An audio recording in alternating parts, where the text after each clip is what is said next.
تو دنیا میں کون ایسی ایسی چیزیں بتاتا؟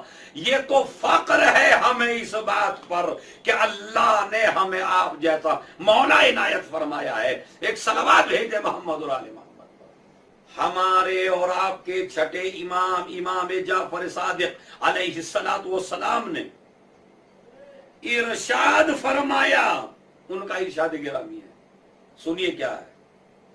فرماتے ہیں ہمارے مولا چھٹے امام، 3 آدمیوں کی دعا اللہ کبھی رد نہیں کرتا۔ 3 آدمیوں کے پاس جاؤ، اپنے لیے دعا کراؤ تو اللہ اس دعا کو کبھی رد نہیں کرتا۔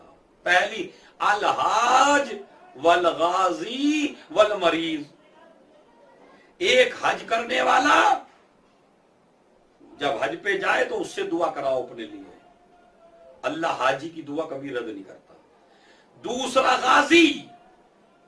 غازی وہ جو میدان جنگ میں رسول کی اجازت سے جنگ کر رہا ہے، اماموں کی اجازت سے جنگ کر رہا ہے، اس سے دعا کرو، اس کی دعا رد نہیں ہوتی۔ اور تیسرا، مریض کی دعا بھی کبھی رد نہیں ہوتی۔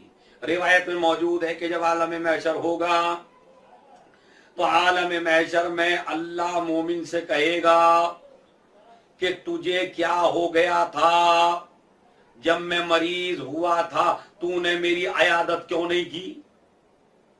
اب یہ مومن کہے گا پروردگار تو تو معبود ہے، تو پروردگار ہے، تجھے مرض ہوتا ہی نہیں ہے، تیرے بدن میں درد ہوتا ہی نہیں ہے، تو تجھے مرض کب ہوا تھا جو میں تیرے پاس آتا؟ کہا نہیں، کیا تمہارے محلے میں فلاں مومن مریض نہیں تھا؟ کہا ہاں پروردگار مریض ہوا تھا۔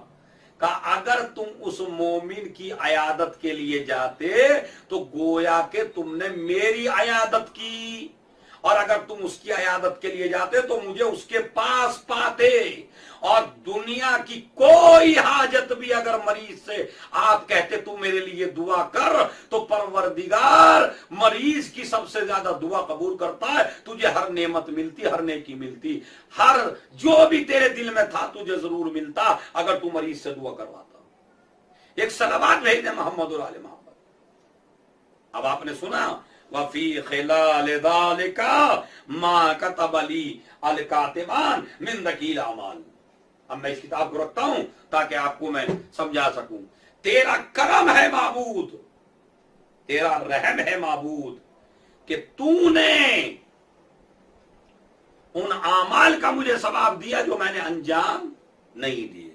ہمارا امام اللہ عیادت کا ثواب روایت میں موجود ہے، جب کسی کی عیادت کے لیے جائیے کسی مریض کے، تو جتنے قدم رکھتا ہے آدمی، ایک ایک قدم پر اللہ اجر و ثواب عنایت کرتا ہے، اور ایک ملک پیدا کرتا ہے جو ملک اس کے لیے استغفار کرتا ہے، عیادت کرنے والے کے لیے جو مریض کو پوچھنے کے لیے جاتا ہے، اور قبر تک اس کے ساتھ رہتا ہے اور اس کے لیے استغفار کرتا رہتا ہے، اور قبر میں بھی اس کی مدد کرے گا۔ یہ ہے عیادت کا ثواب۔ عیادت کا ثواب بہت زیادہ ہے، اس سے بڑا ثواب کیا ہوگا؟ اللہ نے کہا اگر کسی نے مومن کی عیادت کی تو گویا کہ میری عیادت کی۔ عیادت کے کچھ اصول ہیں، جب مریض کے پاس جائیے تو کچھ پھل لے کے جائیے، ایسے نہ جائیے۔ دوسری بات، جب مریض کے پاس بیٹھیے تو اتنی دیر نہ بیٹھیے جس سے مریض کو پریشانی ہو۔ جب مریض کے پاس بیٹھیے تو ہاتھ پہ ہاتھ رکھ کے بیٹھیے۔ جب مریض کے پاس بیٹھیے ایسی گفتگو کیجئے جس سے وہ خوش ہو۔ مریض کے لیے خود بھی دعا کریے اور مریض سے کہیے تو ہمارے لیے دعا کر، چونکہ مریض کی دعا اللہ کی راہ میں مستجاب اور قبول ہوتی ہے، تو مریض تمہارے لیے دعا کرے۔ عزیزو، یہ ہے اہل محمد، یہ ہے اہل بیت اطہار۔ کوئی مومن دنیا میں پریشان نہیں ہوتا، کوئی بیمار نہیں ہوتا، مگر یہ کہ علی اور اولاد علی اس کے پاس آتے ہیں اور اب وہ دعا کرتا ہے تو اس کی دعا پہ آمین کہتے ہیں۔ روایت میں موجود ہے جب کسی مومن کے گناہ زیادہ ہو جائیں تو اللہ اس کو کسی رنج میں مبتلا کرتا ہے، کسی بلا میں، کسی پریشانی میں، کوئی ایسی چیز اس کے پاس آتی ہے جس سے وہ پریشان ہو جاتا ہے، کوئی خبر ایسی دی جاتی ہے جس خبر سے وہ پریشان ہو جاتا ہے، تاکہ یہ پریشانی اس کے گناہوں کا کفارہ بن سکے۔ اور اگر اتنے گناہ ہیں کہ پریشانی سے بھی دور نہ ہوئے تو اللہ مومن کے بدن میں مرض پیدا کرتا ہے تاکہ یہ بیماری اس کے گناہوں کا کفارہ بن سکے۔ اور اگر بیماری بھی گناہ نہ ختم کر سکی تو جب جس وقت مرنے لگتا ہے تو مرتے وقت تھوڑی سی تکلیف ہوتی ہے، اس تکلیف سے اس مومن کے گناہ ختم ہوتے ہیں۔